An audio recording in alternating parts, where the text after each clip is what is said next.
తెలంగాణ రాష్ట్ర ప్రభుత్వ ఉద్యోగులకు పెండింగ్‌లో ఉన్నటువంటి డీఏ బకాయిలకి సంబంధించి ప్రభుత్వం ఏమాత్రం చెల్లింపులు జరిగే విధంగా చేయడం లేదు. సో, దీంతో ప్రభుత్వ ఉద్యోగులు చాలా తీవ్ర నిరాశతో అయితే ఉన్నారు.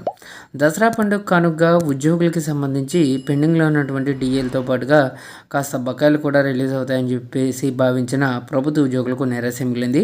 తాజాగా దీపావళి కానుకగా ప్రభుత్వ ఉద్యోగులకు ఏదైనా ఒకటి అయినా ప్రకటిస్తారని చూసినట్లయితే అది కూడా నిరాశ మిగిలింది. సో, దీపావళికి కూడా డీఏ లేనట్లే. కేంద్ర ప్రభుత్వం ఇచ్చిన డీఏ పెంపుతో పాటు కేంద్ర ప్రభుత్వ ఉద్యోగులు చాలా ఆనందంతో ఉన్నారు. అనంతరం దేశంలో దాదాపు 10 రాష్ట్రాలు కరువు బత్యాన్ని కూడా ప్రకటించడం జరిగింది. ఉత్తరప్రదేశ్, మధ్యప్రదేశ్, బీహార్, రాజస్థాన్, ఛత్తీస్గఢ్, ఉత్తరాఖండ్ తదితర రాష్ట్రాలు తమ ఉద్యోగులకు డీఏని అయితే పెంచాయండి. కానీ ఏపీతో పాటు తెలంగాణ కూడా డీఏ పెంపుపై అసలు దృష్టి అయితే సారించలేదు.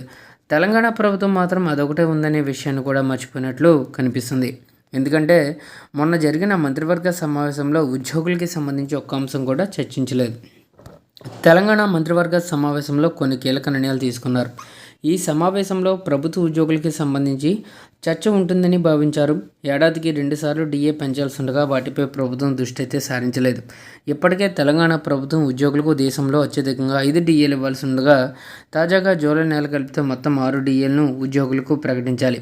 దసరా సందర్భంగా ఉద్యోగులకు డీఏ ఇస్తారని చర్చ జరగగా అలాంటి ప్రకటన కూడా రాలేదు. ఇప్పుడు దీపావళి పండుగ వస్తూ ఉండగా ఇప్పుడు కూడా డీఏ ఊసేలేదు.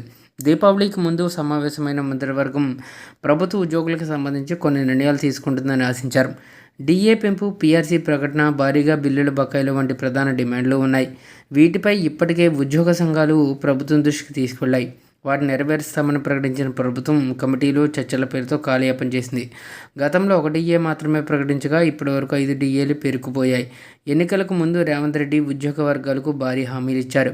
అధికారంలోకి వచ్చి 22 నెలలు దాటుతున్నా ఒక్కటంటే ఒక్క హామీ నెరవేర్చకపోవడంతో ప్రభుత్వ ఉద్యోగులు తీవ్ర ఆగ్రహంతో రగిలిపోతున్నారు. చివరికి 1వ తేదీన జీతాలు చెల్లిస్తామని చెప్పిన మాట కూడా అమలు చేయడం లేదని అసంతృప్తి వ్యక్తం చేస్తున్నారు. ఇప్పుడు దీపావళికి కూడా డీఏ ప్రకటించకపోవడంతో ప్రభుత్వ ఉద్యోగులు రేవంత్ రెడ్డితో తాడోపేడో తేల్చుకునేందుకు సిద్ధమైనట్లు సమాచారం.